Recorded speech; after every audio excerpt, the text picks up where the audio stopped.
नमस्कार दोस्तों। और आज के इस वीडियो में कोलकाता कांड को लेकर एक बड़ी अपडेट लेकर आपके सामने आए हैं। अपडेट ये है कि कोलकाता कांड के बाद से धरना प्रदर्शन कर रहे जूनियर डॉक्टरों ने काम पर लौटने का ऐलान कर दिया है।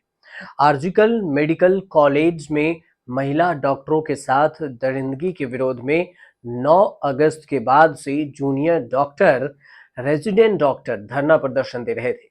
ममता सरकार लगातार उनसे काम पर वापस लौटने की मांग कर रही थी।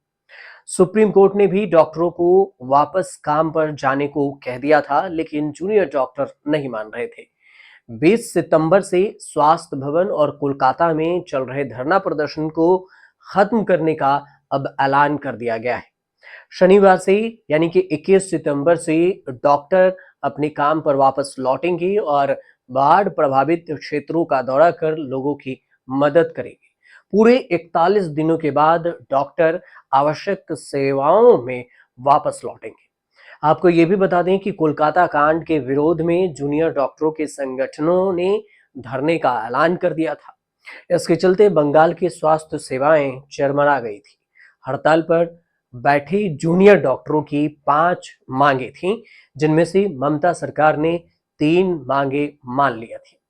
खुद सीएम ममता बनर्जी ने डॉक्टर के प्रतिनिधि मंडल से बातचीत कर आरोपियों के खिलाफ सख्त कार्रवाई का आश्वासन भी दिया था। इतना ही नहीं, ममता बनर्जी ने डॉक्टरों की 5 मांगों में से 3 मांगों को मानते हुए चिकित्सा शिक्षा निदेशक और स्वास्थ्य सेवा निदेशक को पद से हटा दिया। पुलिस कमिश्नर विनीत गोयल को भी उन्होंने हटा दिया और उनके जगह पर नए आईपीएस अधिकारी को जिम्मा सौंपा गया। इसके साथ ही कोलकाता पुलिस के उपायुक्त उत्तर को भी हटा दिया गया। इसके खिलाफ पीड़िता परिवार ने रिश्वतखोरी का आरोप लगाया था। जूनियर डॉक्टरों की जो 5 मांगे थी, वो भी एक एक कर आप समझ लीजिए कि कौन सी 5 मांगे थी। सबसे पहला कि ट्रेनी डॉक्टर से रेप और मर्डर के बाद साक्ष्यों को नष्ट करने के लिए जिम्मेदार लोगों की जवाबदेही तय हो और उन्हें सजा दी जाए। दूसरी मांग, मेडिकल कॉलेज के पूर्व प्रिंसिपल डॉक्टर संदीप घोष के खिलाफ सख्त कार्रवाई की जाए। और तीसरी मांग, कोलकाता के पुलिस कमिश्नर विनीत गोयल और स्वास्थ्य सचिव नारायण स्वरूप निगम के इस्तीफे की मांग थी। और चौथी मांग थी, स्वास्थ्य कर्मियों के लिए बेहतर सुरक्षा व्यवस्था की जाए। और पांचवी मांग थी, सरकारी स्वास्थ्य संस्थानों में धमकी के संस्कृति को खत्म किया जाए। अब इन सारे मांगों में से सब पर सहमति बन गई है। सुप्रीम कोर्ट ने भी 9 सितंबर को जब सुनवाई हुई, तो उस दौरान सीजेआई डीवाई चंद्रचूड़ ने कहा था कि डॉक्टरों को वापस काम पर लौट जाना चाहिए। हम उन्हें दी जाने वाली सभी सुविधाएं सुनिश्चित करेंगे। अगर वे ऐसा नहीं करते हैं तो उनके खिलाफ राज्य सरकार कड़ी कार्रवाई कर सकती है। सुप्रीम कोर्ट ने अपने आदेश में इस बात का जिक्र किया, साथ में ये भी कहा कि पुलिस यह सुनिश्चित करेगी कि सभी डॉक्टरों की सुरक्षा की जा रही है या नहीं। उसके लिए परिस्थितियां बनाई जाए और जिसमें से अलग अलग ड्यूटी रूम होना चाहिए, शौचालय की सुविधा होनी चाहिए, सीसीटीवी कैमरे लगाने की व्यवस्था शामिल होनी चाहिए।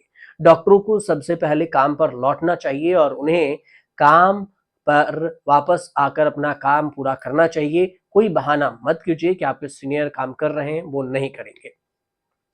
उधर रेप और हत्या के शिकार हुए जूनियर डॉक्टर के पिता ने सीबीआई से अपनी बेटी के कॉल रिकॉर्ड सुरक्षित रखने का आग्रह किया है।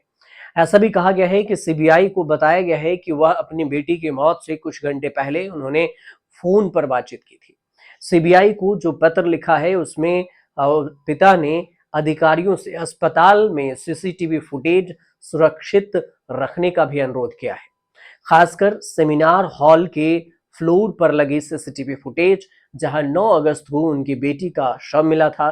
सीबीआई सूत्रों के अनुसार से ये कहा गया है कि मृतका के पिता ने उन्हें एक पत्र लिखकर अनुरोध किया कि कॉल रिकॉर्डिंग सुनिश्चित रखें, ड्यूटी चार्ट बरामद करने का भी अनुरोध किया, ताकि ये पता लगाया जा सके कि 8 अगस्त की दरमियानी रात उनकी बेटी के साथ कौन कौन ड्यूटी पर था।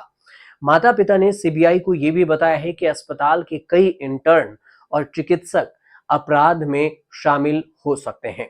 तो कुल मिलाकर कोलकाता में जो ट्रेनी डॉक्टर वो विरोध प्रदर्शन कर रहे थे सुरक्षा व्यवस्था को लेकर, वो आज खत्म हो गया और अब 21 सितंबर से जूनियर डॉक्टर काम पर लौटेंगे और बंगाल में बाढ़ प्रभावित इलाकों में अपनी ड्यूटी पर जाएंगे। इस हिसाब से ये पहले जूनियर डॉक्टरों की जीत भी आप कह सकते हैं। साथ ही सुप्रीम कोर्ट में दूसरी तरफ केस भी चल रही है जिसमें 31 साल के ट्रेनी डॉक्टर के रेप और मर्डर की घटना घटित हुई। 3 लोगों को गिरफ्तार किया जा चुका है, संजय राय, संदीप घोष और एक टाला थाना क्षेत्र के एसएचओ को। इसके अलावा भी एक और अधिकारी है जिसे गिरफ्तार किया गया है। सीबीआई जांच कर रही है, सुप्रीम कोर्ट में सुनवाई चल रही है, बंगाल पुलिस भी इस पर जांच कर रही है। अगर कुछ इस पर बड़ा अपडेट आता है तो हम आपको जरूर बताएंगे। फिलहाल आपको ये वीडियो कैसे लगी हमें कमेंट कर जरूर बताइएगा और अच्छी लगे तो चैनल को सब्सक्राइब जरूर कर लीजिएगा।